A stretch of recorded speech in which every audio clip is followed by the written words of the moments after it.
EZ student academy में खुश आमदीद। आज का जो हमारा सेशन है वो केमिस्ट्री को लेकर है। आज हम केमिस्ट्री में बात करने जा रहे हैं। देखिए, बात हो रही थी इलेक्ट्रॉनिक कन्फिग्रेशन की, तो हमने आपको लास्ट टाइम बताया था कि हम शेल और सब शेल को पहले डिस्कस करेंगे, उसके बाद हम आपको बताएंगे कि इलेक्ट्रॉनिक कन्फिग्रेशन क्या होती है।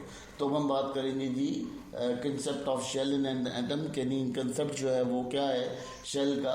देखिए, बेसिकली क्या होता है कि कभी भी हम किसी भी एटम का स्ट्रक्चर जानने के लिए कोशिश कर रहे होते हैं, तो वो स्ट्रक्चर जानने के लिए हमें क्या करना होता है कि हमें उसके शेल्स और सब शेल्स की नॉलेज होनी चाहिए, ताकि हम एटम का एक्चुअल स्ट्रक्चर मालूम कर सकें, जिससे हमें ये पता चल सके कि ये किस फैमिली से बिलोंग करता है, ये किस पीरियड से बिलोंग करता है, और ये किस जो है ना इसके अंदर जो कितनी स्ट्रेंथ और कितनी वीकनेसेस पाई जाती हैं। ठीक है, अगर हम किसी का कोई इंट्रैक्शन कराते हैं, किसी केमिकल बॉन्ड कराते हैं, बॉन्डिंग कराते हैं, तो वहाँ भी हमें इसकी बड़ी इंपॉर्टेंट ज़रूरत पड़ती है, तो इसे समझना बहुत ज़रूरी है। अब हम आपको बताते हैं कि जो शेल है वो क्या होता है बेसिकली एटम के अंदर। सबसे पहले बात करते हैं जी एनर्जी लेवल्स होते हैं न्यूक्लियस के जो कुछ ओराज होते हैं, जिनके अंदर क्या होता है कि इलेक्ट्रॉन्स मूव कर रहे होते हैं। ठीक है, इलेक्ट्रॉन को वहाँ पर जो देखा जाता है और वहाँ पर वो मूव किए जाते हैं। ठीक है, ये क्या होता है, ये बेसिकली शेल्स कंसिडर किए जाते हैं और इन्हें कहा जाता है इलेक्ट्रॉन शेल्स। ठीक है, और उसके अलावा इसको जो है प्रिंसिपल एनर्जी लेवल भी कहा जाता है। देखिए, इसके दो नाम होते हैं, प्रिंसिपल एनर्जी लेवल भी कह सकते हैं और इसको हम इलेक्ट्रॉन शेल भी कह सकते हैं। ठीक है, फिर अगर हम यहाँ बात करते हैं तो ये जो एक शेल है वो दूसरे शेल के साथ बहुत अजीब सा ताल्लुक बनाता है। वो ताल्लुक कैसे बनाता है कि जब हम क्वांटम नंबर को देखते हैं तो उसके अकॉर्डिंग इसकी जो है वो प्लेसिंग होती है। क्वांटम नंबर में क्या था कि n जो है वो नंबर ऑफ शेल या नंबर ऑफ ऑर्बिट कंसिडर किया गया था। तो इसी तरह हमने यहाँ किया कि जब हमने KLM पर डिवाइड करते हैं हम शेल को, तो फर्स्ट सेकंड थर्ड के अंदर डिवाइड करने के लिए हमने क्या किया कि n के नंबर कंसिडर किए और उसके साथ KLM और n शेल जो है वो हमने यहाँ कर लिया। और इसी तरह से हम मजीद आगे भी चले गए, अगर हमें 7-8 रैंक तक भी जाना पड़ा तो हमने उसको भी कंसिडर इसी तरह से किया। तो ये चीज़ होती है, ये होता है शेल, और उसकी जो बेसिक बुनियाद होती है वो इसीलिए होती है कि एटम की जो असल हालत है उसके मालूम कर सकें। अब यहाँ बात करते हैं जी सब शेल की। सब शेल क्या होता है, देखिए सिंपल सी बात है। देखें, अगर हम बात करते हैं सब शेल या मदार की, मदार क्या होता है, जिसके अंदर इलेक्ट्रॉन रिवॉल्व करते हैं वो मदार कहलाता है। ठीक है, या उसका घेराव कहलाता है। अब उसके अंदर क्या कंडीशन है कि उसके अंदर भी कुछ डिवीजन हो जाते हैं, शेल के अंदर भी कुछ डिवीजन हो जाते हैं, जो कि सब शेल के अंदर डिवाइड हो जाता है। सब शेल के अंदर डिवाइड होता है और उसके अंदर क्या होता है sp-d ऑर्बिटल्स बन जाते हैं और f बन जाते हैं। अच्छा, इससे भी आगे सो ऑन है, मगर हम यहाँ f तक ही पढ़ते हैं क्योंकि बेसिकली जो हमें स्टडी कराया जाता है वो थोड़ा कराया जाता है। लेकिन हम BSc लेवल पे या हायर लेवल पे जाते हैं या मास्टर लेवल पढ़ते हैं तो वहाँ हम कुछ बड़े एलिमेंट्स को भी पढ़ लेते हैं। वैसे मेरा ख्याल है कि इतना कॉमनली जो है वो यहाँ तक पढ़ाया जाता है। फिर उसके बाद बात करते हैं तो ये क्या होता है, ये सब शेल होते हैं, ये कुछ रीजन्स होते हैं जो कि इलेक्ट्रॉन को अपने पास मूव कराते हैं और अपने बीच में रिवॉल्व कराते हैं। ठीक है, ये रीजन कहाँ फाउंड होते हैं, किस तरह से होते हैं, इनकी अरेंजमेंट को थोड़ा देख लेते हैं। सबसे पहले बात करते हैं जी एस शेल। एस शेल क्या होता है, ये फर्स्ट ऑर्बिटल होता है। किसी भी सेकंड ऑर्बिट के अंदर अगर हम जाएंगे तो वहाँ पर 2 ऑर्बिट्स मौजूद होंगे। देखिए, सिंपल सी बात समझिएगा, बाहर वाली जो कोर है उस कोर के ऊपर क्या होगा, सिंगल शेल होगा। ठीक है, यानी फर्स्ट ऑर्बिटल है, फर्स्ट ऑर्बिटल यानी एक ही इसके अंदर ऑर्बिट मौजूद है। जैसे हाइड्रोजन का है तो वहाँ पर 1 ही मौजूद होता है, तो वहाँ का क्या बनता है, वहाँ पर एक ही एस ऑर्बिटल मौजूद होता है और उसी के अकॉर्डिंग आप चल रहे होते हैं। ठीक है, तो वहाँ क्या होता है 1s और 2s होता है। ठीक है, 1s और 2s होता है, मतलब उसका ये होता है कि आपके जो इलेक्ट्रॉन है वो 2 एनर्जी लेवल्स के अंदर डिवाइड है और 1s दोनों के ही कंडीशन में आ रहा है। ठीक है, ये सिस्टम समझ लीजिएगा। अब क्या होता है, जब हम फर्स्ट ऑर्बिटल से थर्ड ऑर्बिटल में जाते हैं, यानी हमारे 3 ऑर्बिटल किसी एलिमेंट के अंदर बन रहे होते हैं, तो वहाँ पर ऐड हो जाता है पी ऑर्बिटल। पी ऑर्बिटल क्या करता है, ये 6 इलेक्ट्रॉन होल्ड करता है और जो एस ऑर्बिटल होता है वो कम से कम 2 इलेक्ट्रॉन्स को होल्ड कर सकता है। ठीक है, फिर उसके बाद क्या होता है, डी ऑर्बिटल पे चले जाते हैं। डी ऑर्बिटल क्या होता है, ये 5वां ऑर्बिटल होता है। जैसे हमने क्या किया कि डिवीजन करते करते हमारे पास इतने नंबर बच गए, इतने इलेक्ट्रॉन बच गए कि हमारा 5वां भी शेल कंप्लीट हो रहा है, तो 5वें शेल के ऊपर जाके हम डी ऑर्बिटल तक जाते हैं। ठीक है, जिसको हम डी ऑर्बिटल कंसिडर करते हैं। फिर उसके बाद अगर हम 7 शेल तक चले जाते हैं, किसी एलिमेंट किसी एटम के 7 शेल कंप्लीट होते हैं, ठीक है।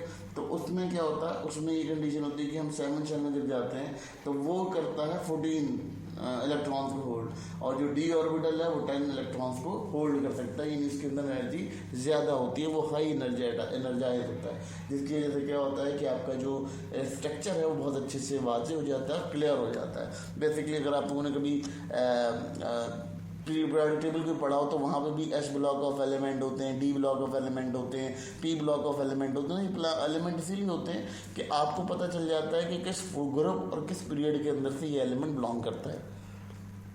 अब अगर इसकी अरेंजमेंट की बात की जाए तो हम यहाँ अब्बू प्रिंसिपल के रूल को देखेंगे। अब्बू प्रिंसिपल में वही कहता था कि कोई भी जो सब शेल है या शेल है वो कम से कम 2 इलेक्ट्रॉन्स को होल्ड कर सकता है, ठीक है।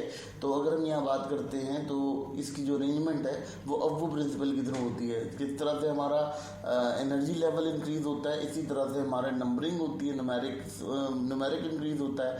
फिर इसी तरह से हमारा जो पीरियड और ब्लॉक और जो हमारा इलेक्ट्रॉनिक डिवीजन है वो भी मुमकिन हो सकता है। तो ये ऑर्डर इसलिए यूज़ किया जाता है क्योंकि इससे बहुत अच्छे से हमें एक्सप्लेन हो जाता है कि हमारी जो टर्म्स हैं वो हम किस तरह से अरेंज करें या किस तरह से हम रख पाएँ।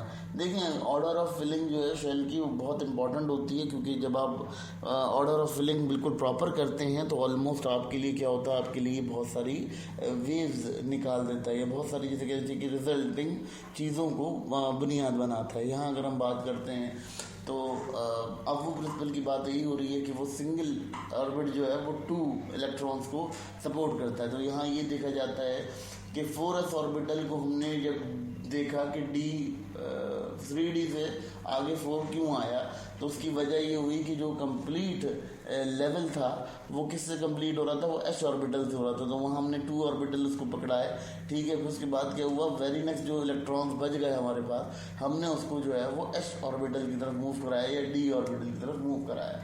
क्योंकि जब हम एनर्जी मूव करते हैं तो हायर एनर्जी लेवल से to the lower energy level की तरफ मूव करते हैं, तो ये मूवमेंट जो है वो हमें यहाँ डिस्क्राइब करने में आसान हो गई। अब बात करते हैं जिसकी इंपॉर्टेंस के ऊपर, ये क्यों इतना इंपॉर्टेंट होता है, ये आपको पढ़ाना क्यों ज़रूरी है शेल सिस्टम। देखिए सबसे पहली बात, आपको केमिकल बिहेवियर्स का बड़ा अच्छा अंदाज़ा हो जाता है जब आप शेल सिस्टम को स्टडी कर लेते हैं। शेल सिस्टम को स्टडी करने से आपको क्या होता है, आपको पता चल जाता है कि जब आप किसी भी एलिमेंट को रिएक्ट करा रहे हैं तो वो किस तरह से अपना रिएक्शन शो करा रहा है या क्या रिएक्शन वो प्ले कर रहा है। तो ये बड़े इंपॉर्टेंट आपके लिए रोल प्ले करता है। फिर अगर हम बात करते हैं स्टेबिलिटी की, तो अगर हम देखते हैं तो किसी भी अगर हम बात करते हैं बिहेवियर की, तो किसी भी आइटम का जो आउटर मोस्ट शेल है वो बहुत ज़्यादा पावरफुल होता है जब उसकी पूरी कंप्लीट शेल हो, ठीक है। फिर वो क्या करता है, वो डोनर बनता है, वो फिर ये नहीं बनता कि वो लूज़र बने।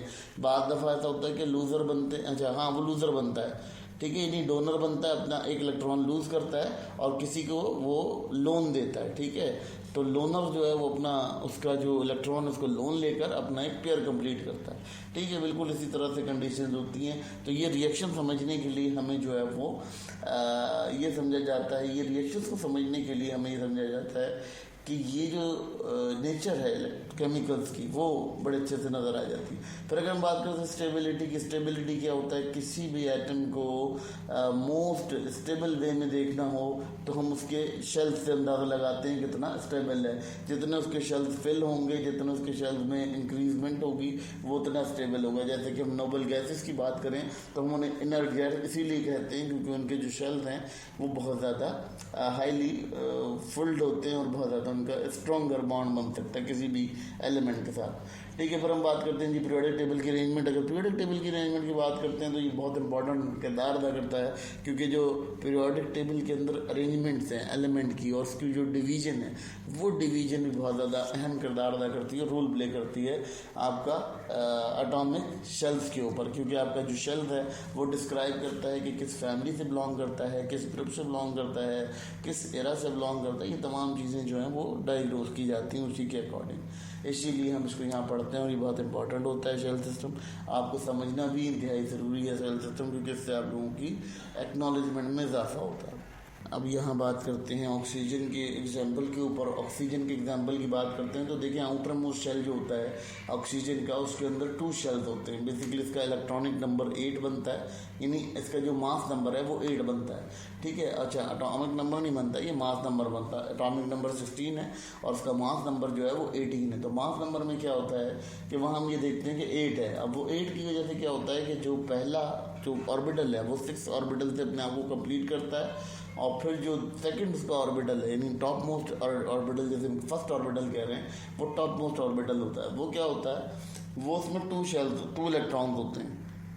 तो इसीलिए अगर देखा जाता है तो इसकी जो नेचर होती है वो बहुत ज़्यादा रिएक्टिव होती है, हाईली रिएक्टेड करता है। ये बहुत तेज़ी से रिएक्ट कर जाता है किसी भी आइटम के साथ जोड़ने के लिए, और बहुत स्ट्रॉन्ग बॉन्ड बनाता है। अच्छा, इसकी कंडीशन ये भी होती है कि इसके जो 2 शेल्स इसके अंदर पाए जाते हैं, जिसका सेकंड शेल होता है वो आधा भरा हुआ होता है, जिसकी वजह से ये बहुत ज़्यादा देखा जाता है कि बहुत स्ट्रॉन्ग बॉन्ड और बहुत तगड़ा क्रिएट करता है बॉन्ड, जिसकी वजह से ये बहुत ज़्यादा जिसे कहना चाहिए कि हाईली रिएक्टिव एलिमेंट कहलाता है, और हर किसी के साथ बहुत स्ट्रॉन्ग बॉन्ड बनाता है, जिसकी वजह से हम इसे स्टडी करते हैं। तो ये तमाम चीज़ें जो हैं वो आपको समझना इसलिए ज़रूरी है क्योंकि ये सब शेल सिस्टम पर डिपेंडेंट है। और जब हम शेल सिस्टम को समझेंगे या कॉन्फ़िगरेशन को समझेंगे तो ऑलमोस्ट हमारे लिए जो है वो किसी एलिमेंट की फिगर आउट करना या किसी एलिमेंट को समझने के लिए हमें बहुत ज़्यादा फ़ायदा या बहुत ज़्यादा जिसे कहना चाहिए कि रिजल्टिंग फैक्टर्स मिलेंगे।